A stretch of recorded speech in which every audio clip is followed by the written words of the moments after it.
Hello दोस्तों, कैसे हो आप सभी। चलिए शुरू करते हैं, लेकिन उससे पहले मेरे YouTube चैनल को सब्सक्राइब जरूर करें। प्लीज दोस्तों, इस कहानी को ज्यादा से ज्यादा शेयर करें, कमेंट करें और लाइक करें। Lots of love. वैष्णवी ने फिर से गुस्से में उस कस्म के चेहरे पर थप्पड़ मारते हुए बोली, अच्छा तुम लोगों को दूसरों से कोई मतलब नहीं है ना। लो, मैंने इसे बिना वजह ही थप्पड़ मार दिया, लेकिन अब आप बाकी लोगों को इससे फर्क नहीं पड़ना चाहिए। वह पहला मेल कस्टमर जिसे वैष्णवी ने मुक्का मारा था, वह गुस्से से बोला, तुम रुको, मैं अभी पुलिस को बुलाता हूँ। ये सुनकर वैष्णवी जोर जोर से हंसने लगी और वहां रखे एक चेयर पर किसी रानी की तरह बैठते हुए बोली, ठीक है, कॉल करो, मैं भी यही हूँ, लेकिन इस बात की गारंटी है कि अगर पुलिस आई तो तुम्हारी धुलाई होना तय है। एक बार तो वह आदमी वैष्णवी की बात सुनकर डर सा गया था, लेकिन उसे लगा कि उसकी कोई भी गलती नहीं है, इसलिए उसने पुलिस को कॉल मिला दिया और उन्हें शिकायत करते हुए यहां आने को कहा। उस आदमी ने जैसे ही फोन रखा, वहां पर उस मॉल का मैनेजर शंकर और गौतम जी पहुंच गए।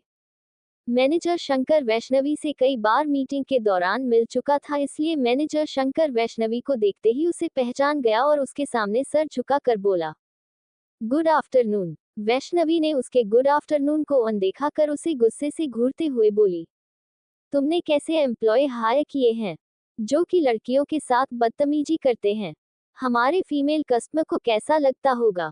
तुम्हारी वजह से हमारे मॉल का नाम खराब हो जाएगा। जिस पर मैनेजर शंकर शर्मिंदगी से माफी मांगते हुए बोला, मुझे माफ कर दीजिए मैडम, मैं अभी इन सभी को फायर कर देता हूँ। वहां खड़े सारे के सारे मेल एम्प्लॉय शंकर के मुंह से वैष्णवी को मैडम बोलते सुन हैरान रह गए। उन्हें तो विश्वास ही नहीं हो रहा था कि यह खन्ना ग्रुप की इकलौती मालकिन वैष्णवी खन्ना है। वह सभी जल्दी से वैष्णवी के पैरों पर गिरते हुए और वैष्णवी से माफी मांगने लगे, लेकिन वैष्णवी को तो इस कदर गुस्सा छाया हुआ था कि उसने सभी को गुस्से से घूर कर देखा और उन्हें चुप रहने का इशारा किया और सभी को अपनी जगह पर लौट जाने को कहा। वहां खड़े मेल कस्टमर भी यह जानकर दंग रह गए कि यह खन्ना मेंशन की इकलौती मालकिन है। जिसने पुलिस को कॉल किया था वह ये जानकर अपने कॉल करने पर पछता रहा था, क्योंकि खन्ना कंपनी बहुत ही बड़ी और पावरफुल कंपनी है और पुलिस भी वैष्णवी का कुछ नहीं बिगाड़ सकती, और ऊपर से वह लोग भी तो उसके साथ होती बदतमीजी पर चुप रहे थे। लेकिन तभी वहां पर पुलिस भी आ गई। पुलिस वहां मौजूद हालात को देखकर ये तो समझ गई कि कुछ सीरियस मामला है। इंस्पेक्टर वैष्णवी को देखकर उसके आगे सर झुकाकर बोला, good afternoon Vaishnavi madam. Vaishnavi भी इंस्पेक्टर देखकर सिर्फ अपना सर हिला देती है। पुलिस वाला वैष्णवी से इज्जत से बात करते हुए बोला, अरे मैडम, आप यहाँ, क्या हुआ है, कोई परेशानी है क्या आपको। जिस पर वैष्णवी अकड़ से खड़े होते हुए और अपने दोनों हाथ बांधते हुए गुस्से से बोली, हाँ इंस्पेक्टर, बात थोड़ी सीरियस है। वैष्णवी उन सभी मेल एम्प्लॉय और कस्टमर के सामने देखते हुए बोली, इस एम्प्लॉय ने मेरे साथ बदतमीजी करने की कोशिश की। चलो, इसको तो मैं एक बार के लिए माफ भी कर दूं, लेकिन यह बाकी सभी लोग खड़े होकर सिर्फ तमाशा देख रहे थे। कोई भी नहीं था जो आगे आकर कुछ गलत होने से रोक पाए। क्या दिल्ली के लोग इतने बुजदिल है कि वह अपने सामने लड़की के साथ हो रहे छेड़छाड़ पर कुछ नहीं बोलते। वहां मौजूद सभी की हालत बहुत ही खस्ता हो गई थी।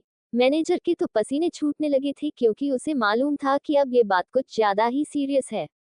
वैष्णवी इतना बोलकर चुप हो गई। इंस्पेक्टर उन सभी की ओर गुस्से से देखते हुए बोला, मैडम, आप चिंता मत कीजिए, मैं इनकी लॉकअप में अच्छे से देखभाल करूंगा और आगे से यह कभी भी किसी लड़की के साथ गलत होगा तो पहले जाकर आवाज उठाएंगे। जिस पर वैष्णवी गुस्से से बोली, इनको ये बात इतनी आसानी से थोड़ी समझ आएगी। प्लीज दोस्तों, इस कहानी को ज्यादा से ज्यादा शेयर करें, कमेंट करें और लाइक करें। Lots of love. वहां मौजूद सभी की हालत बहुत ही खस्ता हो गई थी। मैनेजर के तो पसीने छूटने लगे थे, क्योंकि उसे मालूम था कि अब ये बात कुछ ज्यादा ही सीरियस है। वैष्णवी इतना बोलकर चुप हो गई। इंस्पेक्टर उन सभी की ओर गुस्से से देखते हुए बोला, मैडम, आप चिंता मत कीजिए, मैं इनकी लॉकअप में अच्छे से देखभाल करूंगा और आगे से यह कभी भी किसी लड़की के साथ गलत होगा तो पहले जाकर आवाज उठाएंगे। जिस पर वैष्णवी गुस्से से बोली, इनको ये बात इतनी आसानी से थोड़ी समझ आएगी। इन सभी को नंगा करके और पूरे रास्ते माफी मांगते हुए लॉकअप तक अच्छे से स्वागत करते हुए लेकर जाए और फिर इनकी खातेदारी अच्छे से कीजिए लॉकअप में। वैष्णवी की यह बात सुनकर वहां मौजूद सभी लोग हैरानी से वैष्णवी को देखने लगे। वहां मौजूद सभी मेल कस्टमर और एम्प्लॉय की रूह अंदर तक कांप उठी। गौतम जी मन में खुद से बड़बड़ाते हुए बोले, ये लोग कितने मूर्ख हैं, पंगा लिया तो भी किसी वैष्णवी खन्ना से। वैसे भी जो कोई लड़की का सम्मान नहीं करते उनके साथ ऐसा ही होना चाहिए। उद्धरण चिन्ह। पुलिस वाला मन में इरिटेट होते हुए बोला, माना कि इन सब की गलती है लेकिन इतनी बड़ी सजा तो नहीं दे सकते ना। लेकिन मैडम की बात तो मानी होगी वरना तो मेरी नौकरी जानी तय है। उद्धरण चिन्ह। वहां मौजूद सभी लोग वैष्णवी के पैरों में गिरकर माफी मांगने लगे। वह मेल एम्प्लॉय जो कि वैष्णवी के साथ बदतमीजी किया, वह माफी मांगते हुए बोला, मैडम हमें माफ कर दीजिए, मुझे आपसे बदतमीजी नहीं करनी चाहिए थी। मैं आपसे किसी भी लड़की के साथ ऐसा नहीं करूंगा। उद्धरण चिन्ह। वहां खड़े दूसरा मेल एम्प्लॉय भी अपने साथी के हाँ में हाँ भरते हुए बोले, मैडम माफ कर दीजिए, आगे से ऐसा कुछ नहीं होगा। उद्धरण चिन्ह। पहला कस्टमर माफी मांगते हुए बोला, हाँ मैडम माफ कर दीजिए, आगे से किसी भी लड़की के साथ ऐसा हुआ तो हम तमाशा देखने के बजाय उसकी मदद करेंगे। प्लीज हमें माफ कर दीजिए और जाने दीजिए। उद्धरण चिन्ह। वैष्णवी को तो जैसे उन सभी की बातें सुनाई ही नहीं दे रही थी। वह चेहरे पर गंभीर भाव लाते हुए और गुस्से से पुलिस वाले की ओर देखते हुए बोली, आप इन सभी को लेकर जा रहे हैं या ये काम भी मैं ही करूं अब। उद्धरण चिन्ह। वैष्णवी की रोकदार आवाज सुनकर वहां खड़ा पुलिस वाला डर गया और डरते हुए हकलाते हुए बोला, नहीं नहीं मैडम, आप क्यों तकलीफ उठाएगी, मैं ही इनको लेकर जाता हूँ। इतना बोलकर वह उन सभी की ओर गुस्से में देखते हुए और हाथ में पकड़ा डंडा उन्हें मारते हुए बोला, चलो सभी यहाँ से, सभी को आज हवालात की हवा खिलाता हूँ अच्छे से। पुलिस का डंडा पड़ते ही उन सभी की चीखें निकले लगी। पुलिस वाला उन्हें मारते हुए मेल सेक्शन शॉप से बाहर ले आया। वहां मौजूद सभी लोग उन सभी पर हंस रहे थे और उन सभी का वीडियो बनाकर पोस्ट कर रहे थे। मैनेजर शंकर ने जब वैष्णवी को इतनी सख्त सजा देते देखा तो जैसे उसकी तो जान हल्क में ही फंस गई थी। वह डरते डरते वैष्णवी के पास आया और सर झुकाकर माफी मांगते हुए बोला, मैडम मुझे माफ कर दीजिए, मैंने ही सही से अपना काम नहीं किया और सही एम्प्लॉय हायर नहीं किया, ना ही मैं उन पर सही से ध्यान दे पाया। वैष्णवी गुस्से से लाल होते हुए बोली, तुम्हें कैसे पता चलेगा, तुम तो कंपनी के पैसे उड़ाने में जो बिजी थे। तुम्हें पता है तुम्हारी इस लापरवाही से हमारे मॉल को ना जाने कितना नुकसान हुआ होगा। मुझे लापरवाह लोग बिल्कुल भी नहीं पसंद।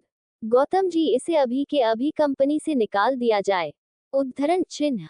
अचानक से अपना नाम सुनते ही गौतम जी हड़बड़ाते हुए बोले, जी मैडम, आप जैसा बोले। उद्धरण चिन्ह। लेकिन ये सुनकर को मैनेजर के पैरों के नीचे से जमीन हिल गई।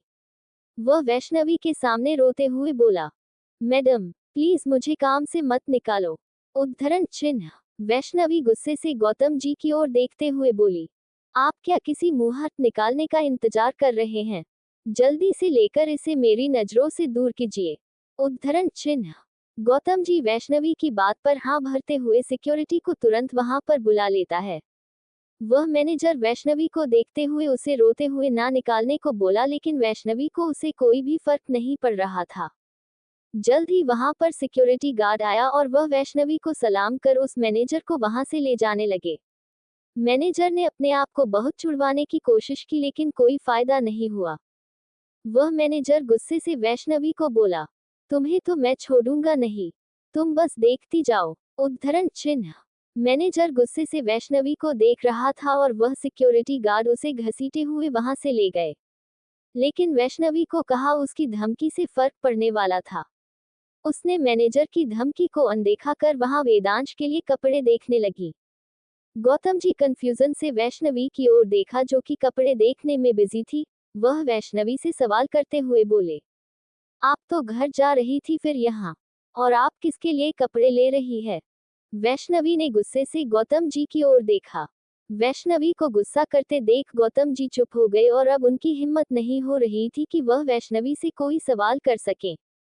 गौतम जी थोड़ा दूर जाकर हेड ऑफिस में कॉल किया और उन्हें जल्द से जल्द वीके मॉल में नया मैनेजर और कुछ स्टाफ भेजने को बोला। वैष्णवी को अभी भी उन सब पर बहुत गुस्सा आ रहा था, जो कि उसके चेहरे से साफ जाहिर हो रहा था। तभी वैष्णवी के फोन की घंटी बजती है और उसके चेहरे का एक्सप्रेशन तुरंत ही बदल गया। जहां थोड़ी देर पहले गुस्सा था, वहां अब एक प्यारी सी मुस्कान खिल उठी थी। उसने एक ही रिंग में फोन उठा लिया। वैष्णवी मुस्कुराते हुए बोली, हाँ वेदु, क्या हुआ? जिस पर वेदांश नाराजगी से वैष्णवी को बोला, जंगली बिल्ली, तुमने मुझे जल्दी आने को कहा था और देखो अभी 4 घंटे से ही ऊपर हो गया और तुम अभी तक नहीं आई हो। वैष्णवी वेदांश से माफी मांगते हुए बोली, सॉरी वेदु, मैंने तुम्हें इतना इंतजार करवाया, लेकिन क्या करूं, अचानक से एक जरूरी काम आ गया था। मेरा काम पूरा हो गया, मैं रास्ते में हूँ, थोड़ी ही देर में पहुंचती हूँ घर पर। जिस पर वेदांश नाराजगी दिखाते हुए बोला, और कितना इंतजार करूं, देखो कितना समय हो गया और तुम अभी तक नहीं आई हो। मैं तुम्हें कितना ज्यादा मिस कर रहा हूँ, लेकिन तुम्हें तो मेरी कोई भी परवाह ही नहीं है। वैष्णवी मुस्कुराते हुए और प्यार से वेदांश को मनाते हुए बोली, वेदु, मैं भी तुम्हें बहुत ही मिस कर रही हूँ, लेकिन काम ही इतना जरूरी था कि मैं चाहकर भी तुम्हारे पास नहीं आ पाई। लेकिन वेदांश वैष्णवी से गुस्सा था, इसलिए उसने वैष्णवी की बात पर कोई भी जवाब नहीं दिया। वेदांश से जवाब न मिलता देख वैष्णवी फिर से प्यार से बोली, अच्छा बाबा, मैं बताती हूँ कि मुझे लेट क्यों हुआ। पहले तो मैं तुम्हें सरप्राइज देना चाहती थी, लेकिन अब तुम मेरे से नाराज हो रहे हो तो बता देती हूँ कि मैं मॉल आई थी ताकि तुम्हारे लिए कुछ खरीद सको। ये सुनकर वेदांश खुश हो गया और एक्साइट होते हुए बोला, सच में? तो फिर तुमने क्या खरीदा मेरे लिए? वैष्णवी उसे बच्चों की तरह खुश होते देख हंसने लगी और बोली, वेदु, तुम तो बिल्कुल छोटे बच्चों की तरह रिएक्ट कर रहे हो और खुश हो रहे हो। जिस पर वेदांश मुस्कुराते हुए जवाब देते हुए बोला, मेरी जंगली बिल्ली, तुम पहली बार मेरे लिए कुछ लेकर आ रही हो, मैं तो खुश होऊंगा ही ना। चलो जल्दी से बताओ मेरे लिए क्या लेकर आ रही हो। जिस पर वैष्णवी मुस्कुराते हुए वेदांश को जवाब देते हुए बोली, हाँ, ये तो है। मैं तुम्हारे लिए पहली बार शॉपिंग कर रही हूँ। अब ये तो मैं तुम्हें नहीं बता सकती। जब मैं घर आऊंगी तब तुम देख लेना। वेदांश नाराज होते हुए बोला, जंगली बिल्ली, ये गलत बात है। बताओ भी क्या लेकर आ रही हो, वरना मैं परेशान होता रहूंगा सोच सोच कर। जिस पर वैष्णवी मुस्कुराते हुए बोली, वेदु, ये तो तुम्हें मेरे घर आने के बाद ही पता चलेगा। तुम सोचो, तब तक मैं शॉपिंग पूरी कर लेती हूँ। चलो अब मैं रखती हूँ ताकि मैं जल्दी से तुम्हारे पास आ सकूं। जिस पर वेदांश ने हाँ बोल दिया और दोनों ही कॉल रख देते हैं। गौतम जी जैसे ही कॉल रख वैष्णवी की ओर घूमे, वह ये देखकर हैरान रह गए कि जो लड़की इतनी देर पहले गुस्से से सबकी बैंड बजा रही थी, अब वह बच्चों की तरह मुस्कुराते हुए वेदांश से बात कर रही थी। गौतम जी खुद में बात करते हुए बोले, अभी तो चेहरे पर इतना गुस्सा था और अब देखो कैसे मुस्कुरा रही है। लगता है वेदांश ने इनके दिल में अपनी जगह बना ली है। बस ऐसे ही हंसती मुस्कुराती रहे। दूसरी ओर जैसे ही वेदांश ने कॉल रखा, उसके कमरे का दरवाजा नॉक हुआ। उसने सोचा कोई नौकर होगा, इसलिए उसने कॉजली ही उसे अंदर आने को कहा, लेकिन सामने प्रणव जी को खड़ा देखकर वह हैरान रह गया। जल्दी से घबराकर बेड से उतरा और खड़ा हो गया। प्रणव जी के चेहरे पर कोई भी भाव नहीं थे। लेकिन उससे पहले मेरे YouTube चैनल को सब्सक्राइब जरूर करें।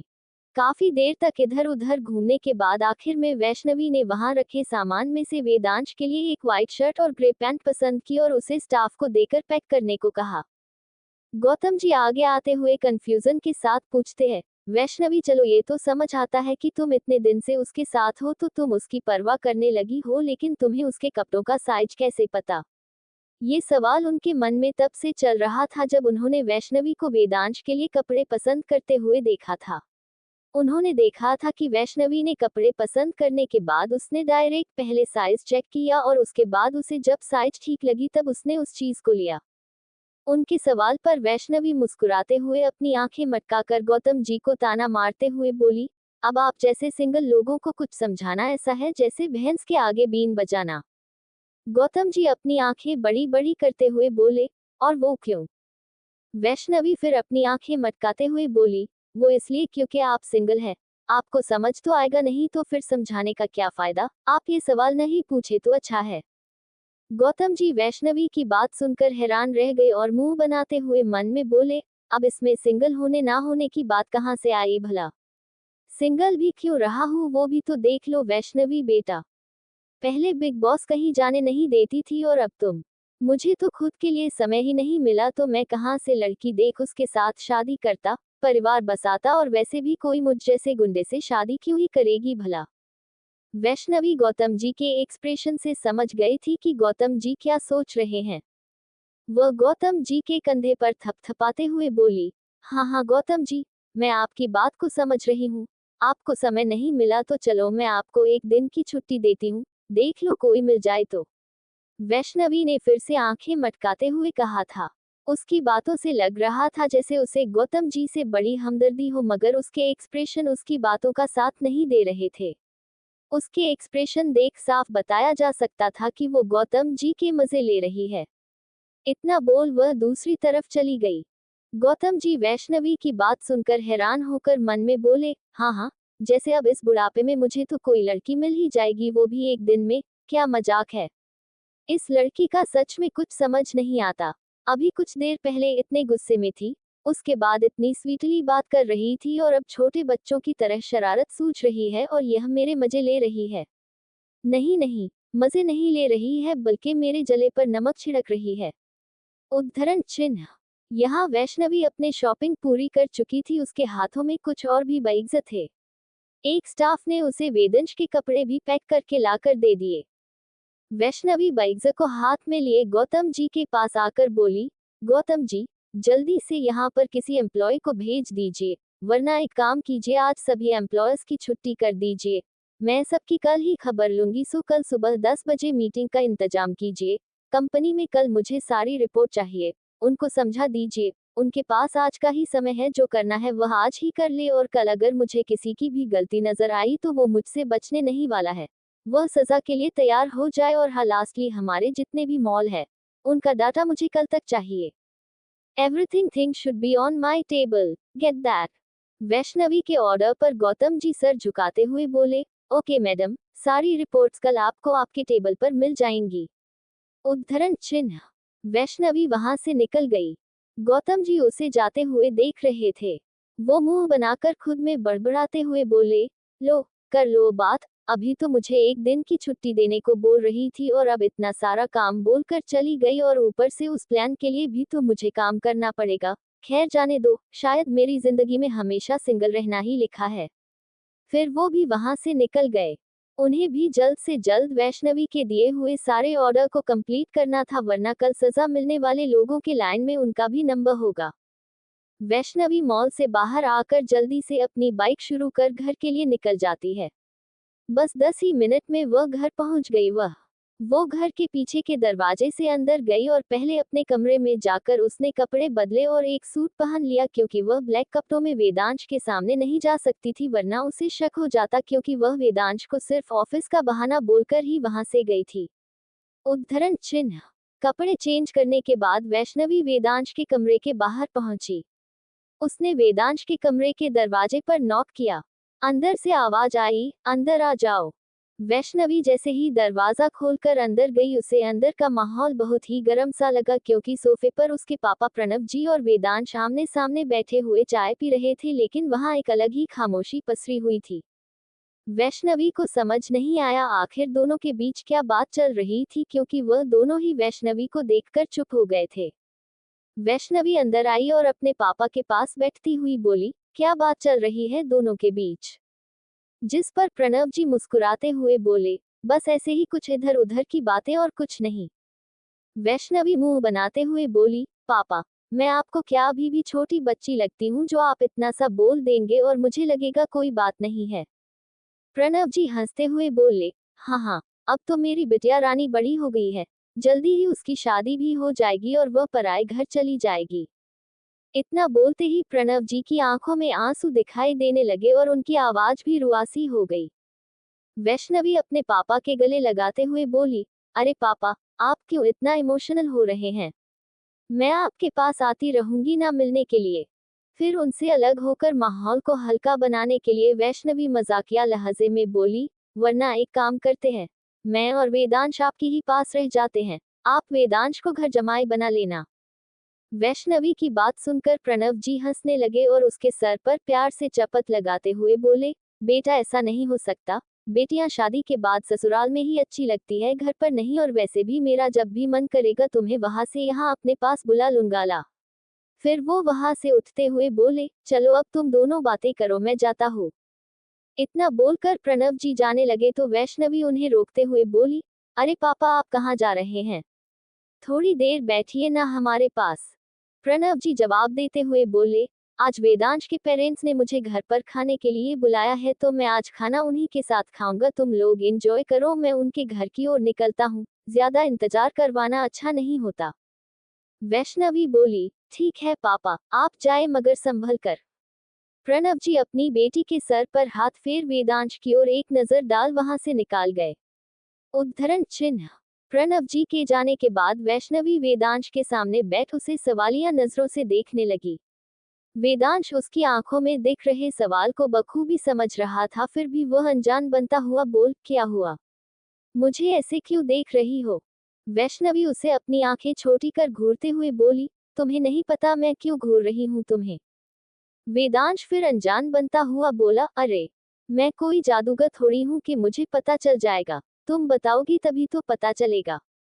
वैष्णवी उसे और बुरी तरह घूरने लगी और वह बोली, चलो जल्दी से बताओ तुम दोनों के बीच क्या चल रहा था और क्या खिचड़ी बन रही थी मेरे पीठ पीछे। वैष्णवी के सवाल पर एक बार को तो वेदांश घबरा गया, लेकिन फिर वह जल्दी से अपनी एक्सप्रेशन छुपाते हुए वैष्णवी को अपनी बाहों में खींचते हुए बोला, अरे मेरी जान, एक तो तुम इतना लेट आई हो और आते ही सवाल जवाब शुरू कर दिए, थोड़ा मेरे पास बैठो, मुझसे बातें करो, फिर बताता हूँ, और वैसे भी यह ससुर और दामाद के बीच की बात है, तुम जानकर क्या करोगी। वैष्णवी बखूबी समझ रही थी कि वेदांश बताना नहीं चाहता है, वो उस पर कोई जोर भी नहीं डालना चाहती थी, इसलिए मुस्कुराते हुए बोली, हाँ यह आप लोगों के बीच की बात है, लेकिन मैं भी तो तुम्हारी होने वाली पत्नी हूँ और मुझे भी तो हक है तुम्हारे बात को जानने का। वेदांश प्यार से उसके गालों को खींचते हुए बोला, हाँ हाँ मेरी जान, तुम्हें जानने का पूरा हक है, लेकिन उससे पहले तुम मेरे सवालों का जवाब दो, तुमने आने में इतनी देरी कैसे कर दी। जिस पर वैष्णवी बहाना बनाकर जवाब देते हुए बोली, अरे मैं तो तुम्हें कुछ दिखाना ही भूल गई, रुको मैं लेकर आई। इतना बोलकर जल्दी से वैष्णवी अपने कमरे में भाग गई और एक बैग लेकर आई। वो उस बैग को वेदांश को देते हुए बोली, देखो मैं तुम्हारे लिए क्या लेकर आई हूँ। वेदांश वैष्णवी के हाथ से बैग ले लिया और उसे खोलकर देखता है, जिसमें उसके लिए एक व्हाइट शर्ट प्रे पेंट थी। वेदांश कपड़ों को बाहर निकल उसे खोलकर देखते हुए पूछता है, तुम्हें मेरा साइज कैसे पता चला। जवाब में वैष्णवी वेदांश की बाहों में हाथ डालते हुए बोली, ऐसे पता चला। वेदांश मुस्कुराते हुए बोला, अच्छा तो मुझे अब समझ आया कि तुम मुझे गले से क्यों लगाती हो, क्योंकि तुम्हें मेरे कपड़ों का साइज लेना था, लेकिन सिर्फ गले लगने से साइज कैसे पता चलता है भला। जिस पर वैष्णवी शरारत से मुस्कुराते हुए बोली, जैसे आप लड़कों को पता चलता है वैसे हमें भी पता चल जाता है। वेदांश उसकी नाक खींचते हुए बोला, नॉट ईगल, तुम कितनी बेशरम होते जा रही हो। वैष्णवी वेदांश के गाल पर किस करते हुए बोली, हाँ और मुझे बेशर्म बनाने में तुम्हारा भी पूरा पूरा हाथ है। वैष्णवी की ये बात सुन वेदांश चिढ़ गया। वो चिढ़ते हुए बोला, अच्छा मेरा पूरा पूरा हाथ कैसे हुआ भला। उसे चिढ़ता देख वैष्णवी उसे और चढ़ाते हुए बोली, और नहीं तो क्या, तुम मानो या ना मानो लेकिन तुमने ही मुझे बिगड़ा है। अब तक वेदांश उसकी शरारत समझ चुका था, इसलिए वो उसके गर्दन पर वाइट करते हुए बोला, ठीक है फिर थोड़ा और बिगाड़ देता हूँ। इतना बोलकर वह वैष्णवी के गर्दन पर किस करने लगा और उसके कान के पास आकर धीरे से सेडिक्टिव आवाज में बोला, मेरी जंगली बिल्ली, आज तो घर पर कोई भी नहीं है और तुम्हारे पापा भी नहीं है, तो आज। वेदांश ने अपनी बात अधूरी ही छोड़ दी, लेकिन वैष्णवी उसकी अधूरी बात भी समझ रही थी।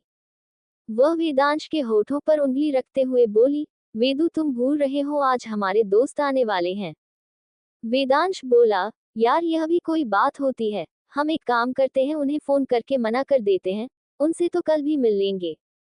वैष्णवी प्यार से वेदांश के गालों को चूमते हुए बोली, नहीं वेदू, हम ऐसा नहीं कर सकते, राजू और मेघा रास्ते में ही होंगे और वह कभी भी यहाँ आ सकते हैं। चलो जल्दी से तैयार हो जाओ। और तुमने मेडिसिन ली कि नहीं?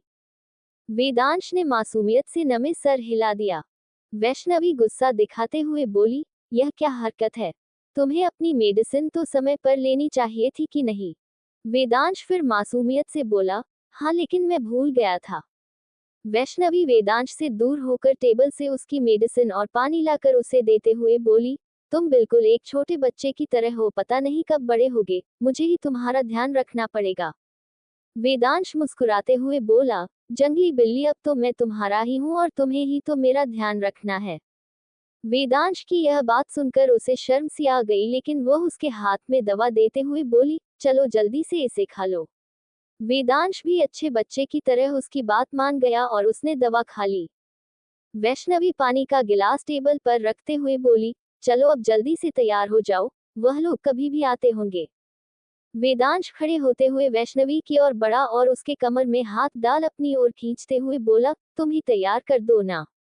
वैष्णवी उसके सीने पर मुक्का मारते हुए बोली, वेदु अभी नहीं, अभी सब आने वाले हैं, तो जल्दी से तैयार हो जाओ, ये रोमांस का समय नहीं है।